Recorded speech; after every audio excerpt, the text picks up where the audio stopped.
Ya, di segmen sebelumnya kita sudah menyaksikan para calon presiden saling berdebat dan juga beradu argumentasi.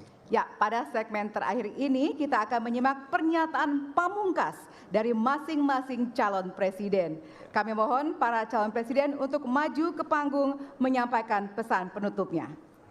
Baik, kami persilakan kepada Bapak-Bapak calon presiden untuk kemudian merapat menuju ke panggung utama. Ya, dan untuk itu kami awali dari calon presiden nomor urut 1 kepada Bapak Anies Baswedan. Waktu Anda 2 menit, dimulai dari sekarang. Di sini. Silakan, Pak. Saya rasa kita sama, rakyat Indonesia, saya, kita semua. Bahwa kita menginginkan sebuah negeri di mana praktek korupsi diberantas hingga tuntas. Pemerintah memberikan pelayanan yang terbaik. Dan kemudian kita menjunjung tinggi etika. Kita sama di situ. Karenanya saya ingin sampaikan kepada semua bahwa saat ini kita di persimpangan jalan antara tetap menjadi negara hukum di mana kekuasaan dikendalikan oleh hukum, atau kita menjadi negara kekuasaan di mana hukum diatur dan dikendalikan oleh penguasa. Oke? Dalam situasi itu, saya ingin sampaikan, ini adalah sebuah gerakan perubahan. Kita sama-sama. Kita ingin mengembalikan tetap menjadi negara hukum, di mana kekuasaan dikendalikan. Dan saya ingin sampaikan bahwa etika dijunjung tinggi. Ketika terjadi pelanggaran etika, jangan bersembunyi di balik keputusan hukum. Justru kita harus mengatakan bahwa tugas dari pimpinan tertinggi memberi contoh.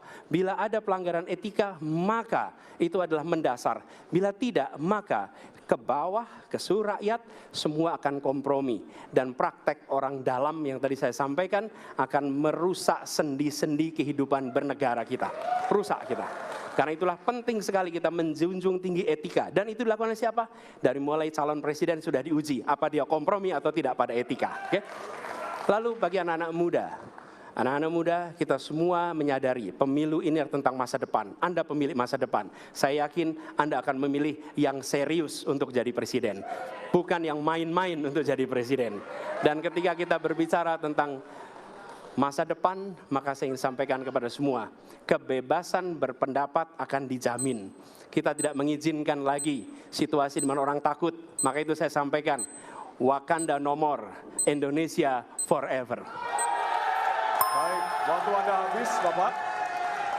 Baik, selanjutnya kami persilakan calon presiden nomor urut 2, Bapak Prabowo Subianto untuk menyampaikan pernyataan penutup. Waktu Anda 2 menit, dimulai dari sekarang. Terima kasih, saudara-saudara sekalian. Kita harus selalu ingat bahwa kemerdekaan ini didapatkan melalui proses yang sangat panjang, perjuangan yang sangat panjang, berganti-ganti negara-negara lain datang menindas kita, merampas kita, dan ini adalah hukum sejarah manusia. Yang kuat akan menindas yang lemah. Kita bersyukur kita sudah bangun suatu negara yang memiliki demokrasi dengan segala kekurangannya.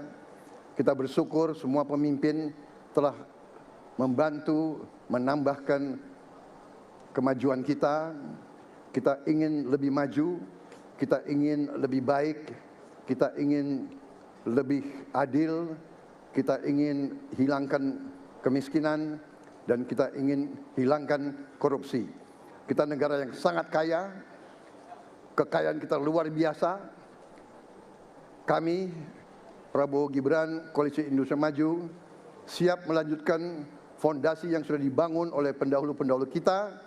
Kita yakin Indonesia akan melompat menjadi negara hebat, negara maju, negara makmur, negara adil.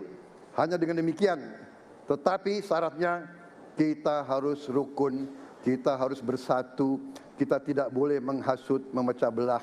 Kita tidak boleh untuk kepentingan sesaat, untuk kepentingan jangka pendek, untuk kepentingan diri kita, kelompok kita tidak boleh mengorbankan persatuan, kesatuan, kerukunan bangsa Indonesia. Hanya dengan kerukunan, hanya dengan kearifan, hanya dengan kebersihan jiwa, tidak dengan permainan kata-kata retorika, Tapi sungguh cinta tanah air, Indonesia akan maju. Habis, Negara Bapak. hebat. Terima kasih. Terima kasih. Baik. Ya. Dan yang terakhir kita akan menuju ke calon presiden nomor urut 3, Bapak Ganjar Pranowo. Waktu Anda 2 menit dimulai dari sekarang. Terima kasih. Ini panggilan sejarah buat Ganjar Mahfud. Ganjar seorang anak polisi berpangkat tidak tinggi, bertugas di kecamatan. Pak Mahfud, bapaknya pegawai kecamatan. Kalau kita berada pada momentum yang sama, kami dan Pak Mahfud ini adalah orang kecil yang kalau bapaknya rapat kira-kira anggota Forkompimcam. Kami hanya di level kecamatan. Kami telah terbiasa mencoba mendengarkan keluh kesah rakyat. Panggilan sejarah inilah yang kemudian coba kita klasifikasi dari seluruh persoalan yang muncul. Bagaimana kita memberikan afirmasi kepada kelompok rentan. Ada kelompok perempuan, penyandang disabilitas, anak-anak, termasuk manula. Mereka butuh perhatian yang lebih. Maka inilah cara kita membangun melibatkan mereka tanpa meninggalkan mereka. No one left behind. Yang kedua, bagaimana pemerintah betul-betul bisa melayani dengan memberikan teladan dari pemimpin tertinggi.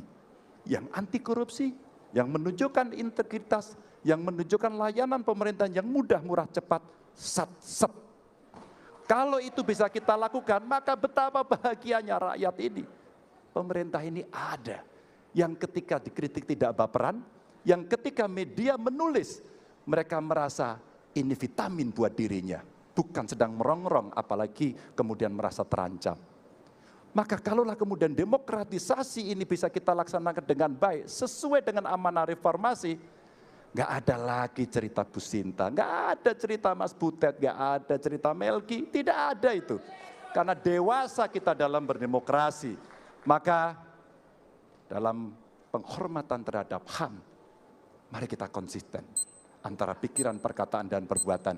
Dan saya berdiri bersama korban untuk keadilan. Terima kasih. Mohon maaf kalau ada kata-kata saya yang kurang.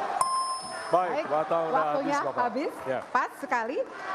Baik, hadirin, kita berikan tepukan yang paling meriah untuk para calon pemimpin Indonesia. Ya, kita sama-sama menjadi saksi dari ketiga calon presiden yang tentunya beradu ide, gagasan, dan juga program-program. Tentunya inilah akhir dari debat pertama Capres 2024. Masih akan ada 4 debat lagi yang akan diselenggarakan oleh Komisi Pemilihan Umum Republik Indonesia. Dan semoga debat pertama ini mampu menjadi referensi Anda untuk memantapkan pilihan Anda pada 14 Februari 2024. Ya, tentunya kami mengimbau jangan sia-siakan hak pilih Anda pada 14 Februari 2024. Ya. Suara Anda sangat berharga untuk menentukan masa depan Indonesia. Akhirnya, saya Valerina Daniel. Ya, dan saya Ardianto Wijaya. Selamat malam dan Sampai jumpa. Terima kasih banyak. Terima kasih, Pak Prabowo. Pak Terima kasih banyak Pak Ganjar. Terima kasih, Pak Prabowo. Terima kasih Pak Anies. Terima Kita kasih, selfie Pak dulu Bapak. Ganjar. Baik, Ya. mohon izin kita selfie dulu Kita Bapak. foto dulu, Bapak, Bareng-bareng kalau boleh.